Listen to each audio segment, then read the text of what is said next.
Hey Sungmo, great to have you. So, before we get into the meat of this conversation, it would be great if you can give us a quick journey. How did you end up in crypto first, and then from leading Korea for Polygon, then you did whole Asia Pacific BD for Polygon, and now at Monad. Would love to hear your journey. Got it. So when I was a kid, I used to live in China for 3.5 years.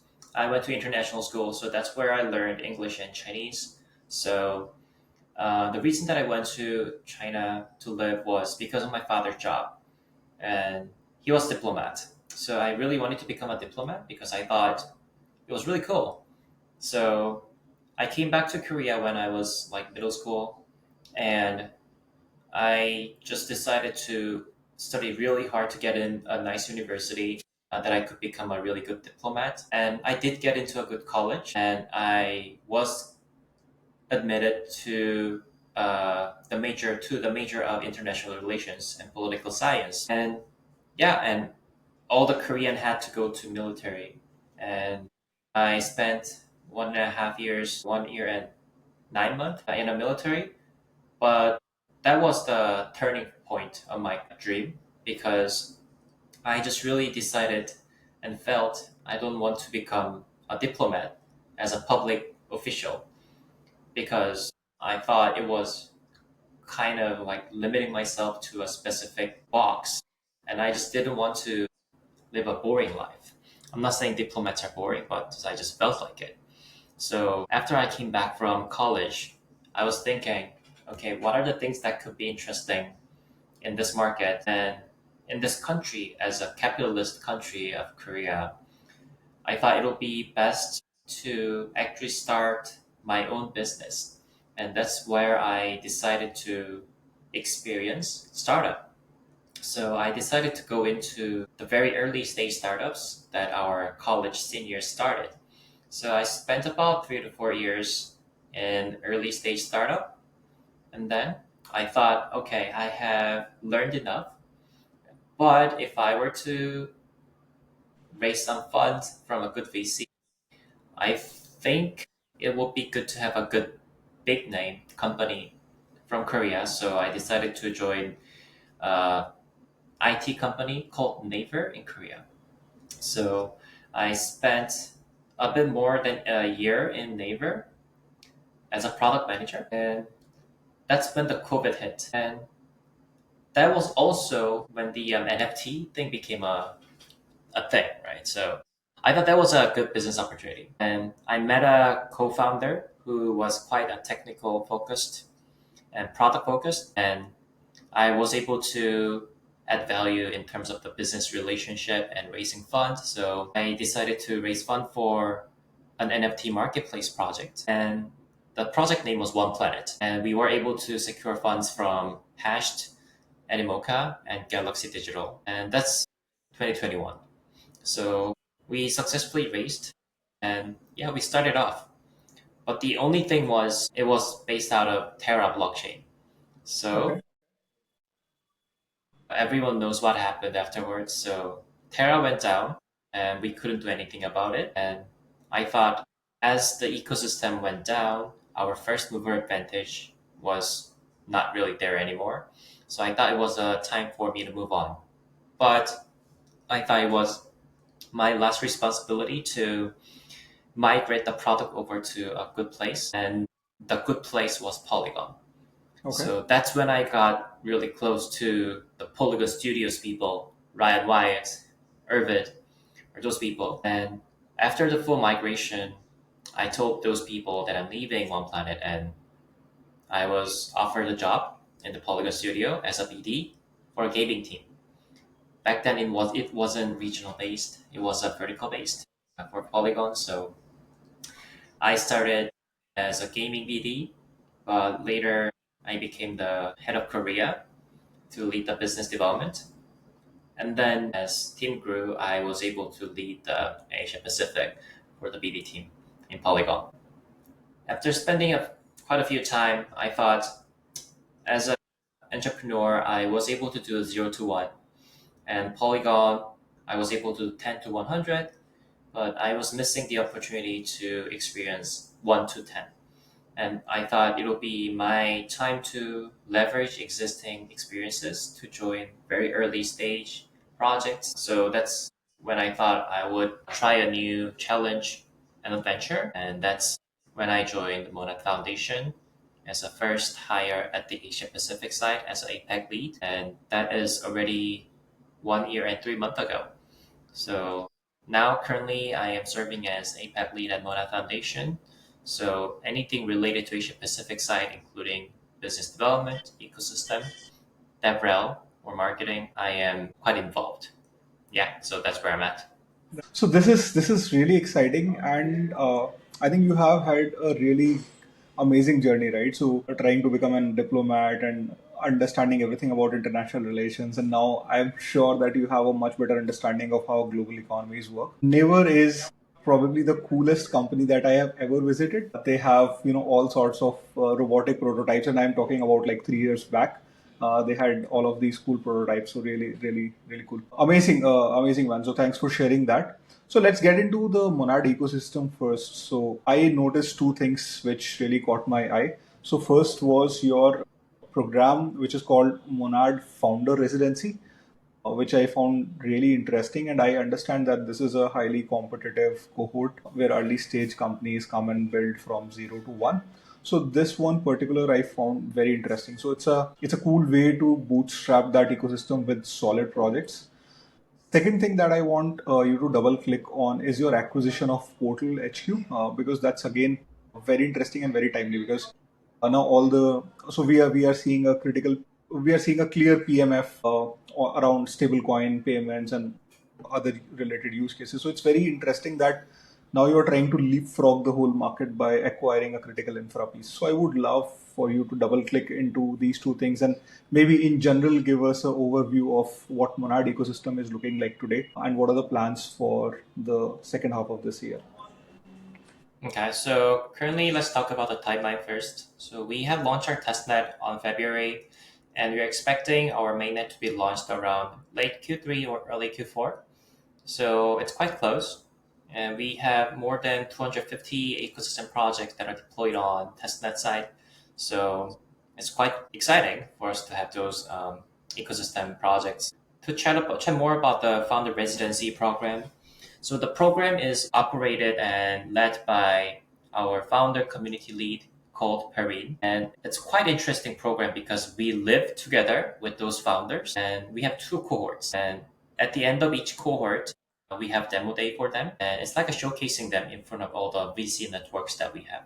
So we spend around 10 days together and then give them guidance on advices on the go-to-market, how to build narrative, how to build a good product in UI, UX, and so just everything related to them being successful. So it is happening later this month until early September. So it's a very interesting initiative that we are trying for the first time. So I think it's aligning with the idea of Monad trying the things that does not scale. So we are really doing those things that are not really scalable. Okay. And only through this kind of mindset we can do things that are really great. So that's the part of it. That's a really interesting way to put it. Doing things which do not scale, right? So that's the first time I'm hearing. Like, do you have an inclination towards one particular type of projects or segment, or like, do you have any use cases that you want to focus on during this program, or is it open to anybody building on Monad?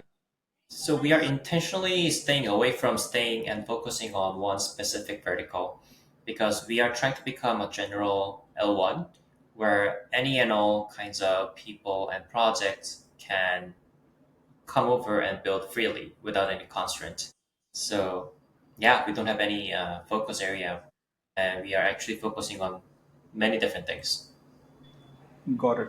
Okay. Okay. Amazing. And in general, Yeah. like, what's the ecosystem vibe at Monad now? As you So are prepping up for your mainnet launch in a couple of months from now, hopefully. So, what's the general vibe?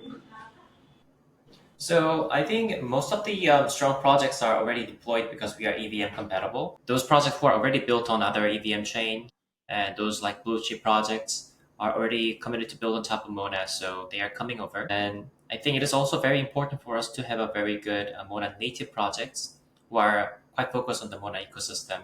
So that's why we are doing the residency program and everything to nurture the good pool of the Monad native projects. And also, I think we are really valuing specific verticals. And I think our one of our future focus could be around the payment side as well. That's why we acquired Portal. And Portal is a company who are quite specialized in the cross-border payment and infrastructure provision. So we could leverage that infrastructures and developer powers to support any and all payment or stablecoin related initiatives that could happen around Monad ecosystem. Got it. Very interesting. So now let's kind of move into the regional expansion side of things. So let's start with some brutal truths, okay? So I have seen protocols really burn over $5 million a year just to expand in Asia market, and even after doing that for 2 years, they had absolutely nothing to show for, right? So, and we have seen these stories multiple times in different regions. So, in your experience, what are the top three ways that protocols completely misread Asian markets? Like, what are those traps that these protocols generally fall into while approaching Asian markets? Yeah, so I think one of the biggest mistake is projects think that throwing a party will solve everything. Whenever a specific project are closer to their TGE, they throw a party or meetup in Korea or other places. And there's nothing even really tangible in that meetup. So they just provide good food and drinks and just tell people that they are there. And at the end of the event, they will do some kind of raffle, give out some T-shirt or some AirPods, and they will advertise it as a very successful event because so many people came. But at the end of the day, all the participants are the merch farmers. They have no idea what the project is building, or they're very not really used to understanding of any kind of blockchain stuff. So that's a perfect way to waste their money and run. So instead of doing that, I would actually hire local people to think about a bit longer term vision on how they should run their business. So if they have a money to run 1 day event, I'm pretty sure they can hire at least 3 months of a specific person, at least for a part time, to understand the market better. I'm not saying that they should not throw any party or events, but they need to think about how to penetrate a market way better because they can do it. I think they're just trying to take the easier way. So I think that is the biggest mistake. Yeah. Yeah, no, I think that's a good example. So, how I categorize this as, so these are like superficial attempts that these companies make to enter new markets. Throwing parties is one.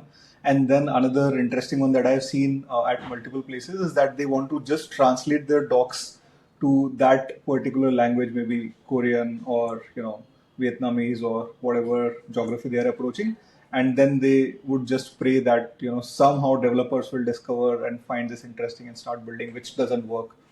No, and I totally agree that there is a strong value proposition to hiring a local team because of the cultural nuances. So I had a very interesting case where somebody asked me to convert, or they asked kind of for an advice that should they convert all of their tech documentation in Hindi, which is just one of the many languages in India. Plus, that is not even used in technical contexts. So, pretty much everything related to engineering and tech is in English. So, that kind of shows that you might not really understand the market, which you are trying to penetrate. So, it's very important to have strong advocates and strong team in that particular geography. No, so this is great. So let's say if we were to double click into your expansion framework. So first, let me just give you a quick overview of how I do it. Right. So I have this four-stage approach that I would take. First thing is I would capture intelligence for at least a couple of weeks without before even touching anything. So I would want to understand the market, who are the players, who are the dominant protocols, who are the key people in the market. So that's the intelligence gathering phase. There are no meetings there, nothing. Nobody knows that we are even looking at geography. And then from there, we move on to a pioneer phase. In pioneer phase, I would identify, let's say, 10 or 15 pioneers. These can be companies, projects, or people who will become our early supporters. Then we move on to a scale stage and then sustain. So this is a model that I have used multiple times.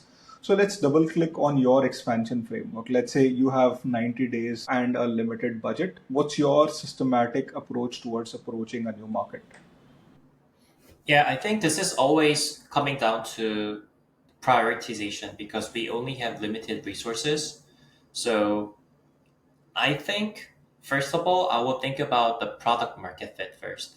So I would first think about what my product is about. And second, I will think about what kind of people will be suitable for my business, for our business. So let's say for the case of Mona Foundation, there are many different users. So some of the users will be builders or founders, and some of the other users will be the retails who are using those applications. And some of the users could be the investors or retail who are trading the tokens. So there are many different user base. And then I think about what kind of region or countries that will be suitable for each and different segment of the users. So, for example, if we are looking at a retail community or investors, you will probably look into Korea or Chinese people to raise that presence. But if you're looking into more dedicated community members who will actually use the product, you'll probably look into Southeast Asia market. Also, if you're looking into more founders or developers, probably you'll look into a southern part of China to gain more traction from the founders, early stage founders. So I think this all comes down to prioritization. Summing up again, I think the playbook should be about understanding your product first and segmenting the right users, and then think about the characteristics and uniqueness of each and different regions. So targeting based on that priority. Yeah, no, absolutely. I think it's really, and this is a point that many people generally miss. So, if you don't understand what objectives are you trying to hit, you would never be able to prioritize, these things properly. Because if you don't know what you want to hit, then where do you aim, right?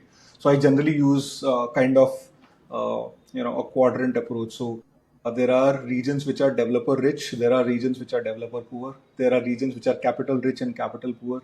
Then we have regulatory forward and some difficult regions. Then we have more crypto natives and less crypto native populations in terms of users. So you have now these four different scales, and then you can put each and every region and see where it fits and map it to your objectives and see if it makes sense to go there. And also, let's say you already prioritized a market and it's a great fit. Let's take an example. For example, Vietnam is a good market for getting more builders. There are a lot of good devs there. Plus, there are retail users as well. So people who understand crypto in adoption index, Vietnam is pretty high up.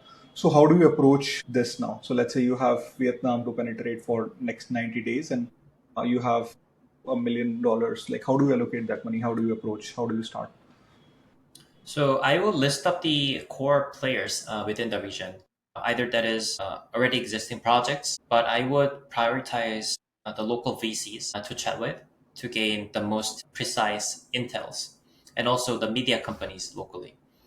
Because I think the VCs are kind of the people who are looking into most of the different like projects within the region and understand local regulation and understanding the retails the most. And based on those intels, I would go for the I will also list up the projects and the partners that we should work together with. And I think it's also important to check the sentiment of the government policy and regulation, because based on that, the atmosphere could be different really a lot, right? So most recently, Vietnamese government has announced many different like policies and regulations to open up more.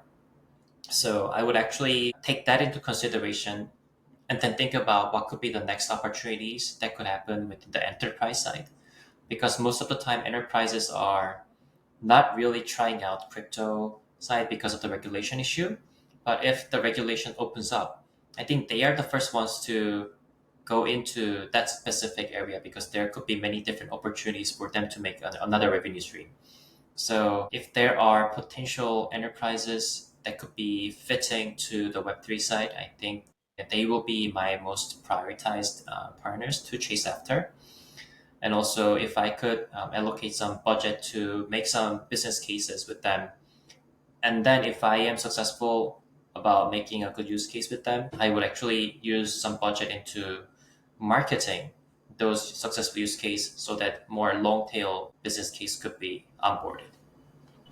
Got it. No, yeah. So that's a great framework indeed. Yeah.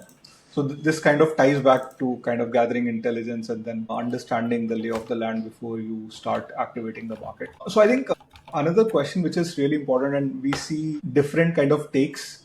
So there are two ways of approaching a region, right? So there is this country manager model where you hire somebody in that particular country under the main foundation org. So that's one way. There are many examples of that. And then there is a slightly looser way of doing it. So you hire a community partner there and then provide them budgets, etc. And then they run all the local events and they try to get more and more partners for the protocol. So that's the second model that we see pretty frequently. In your experience, which of these models work better, or are these models suited? So personally, I feel they are suited for different life stages of a protocol. So one may work earlier in the whole life cycle of a protocol, and the other maybe at a later phase. What's your take on these two different models? I think this also comes down to the prioritization.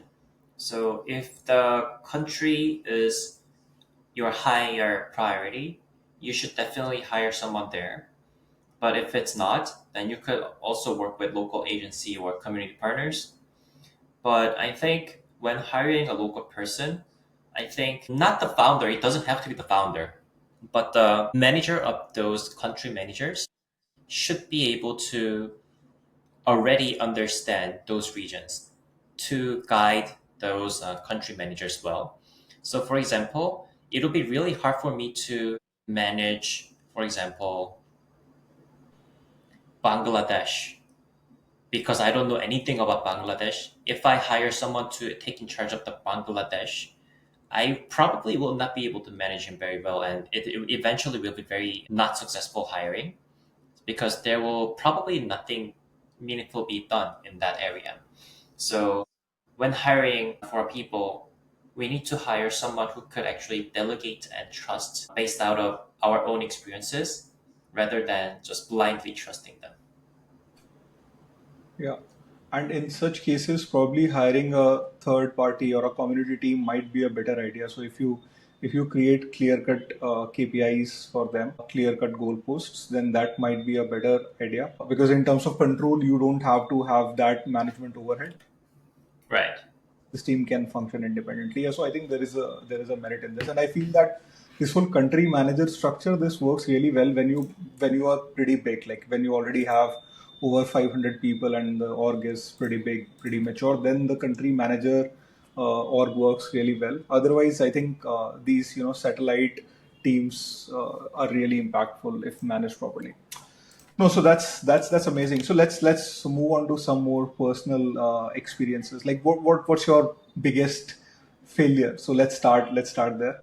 Probably I'll again take a lead on this and I'll share mine first. So at one time I killed one of our Japan expansion strategies just in 2 weeks because I realized that the way we are approaching that is probably not the best way, and then we pivoted to something else, eventually saving some money also for the protocol. So, what has been your biggest failure? So obviously, it was probably the my startup on Terra. So we were doing really great. When we were closer to collapse of Terra, we were number one in terms of the transaction volume of NFT. So it was a good days, but there were nothing that we could do about it. It's a half failure and half like force majeure, right? So there's nothing I could do about it. But still, the company's not there anymore. So I would say it's a failure, but yeah, what could I do about it? Yeah. Yeah.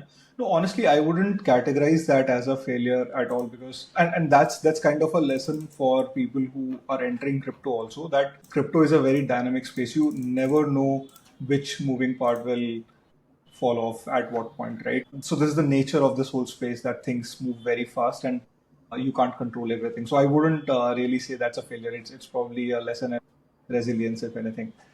Yep. So okay, so let's maybe get more specific about Korea. So let's say there is a protocol which wants to expand in Korea. What's the like? What are like one, two, three, four steps that they should take now, and what kind of budgets they need? What kind of resources do they need, and what kind of outcomes can they expect? So this depends on the product and what their goals are. But because I am at a L1 company, I would explain from the L1 perspective. So I think there are too many aspects that are important for L1. So one is you need to have local like builders that are building on top of you. So it is very important for you to secure good BD outcomes. And then secondly, it is also very important for your community members to use your product. So as in Monad itself and those ecosystem projects.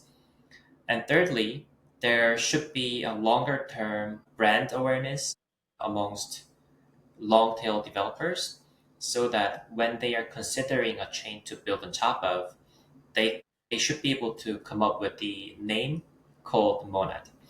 So I think these three are trinity of the important part.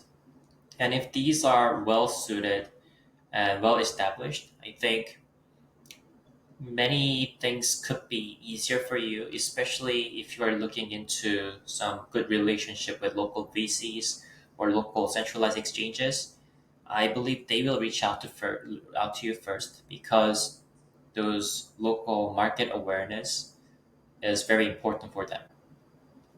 Yeah, no, that's a good mental model, and maybe I would just add a bit from my side here. So I feel that Korea as a market, like there are two different sides to it. So there is this whole enterprise side which has a extremely strong pull on the overall developer market in Korea, and then there are retail investors and independent developers. So I feel it's really important to cater to both of these sides.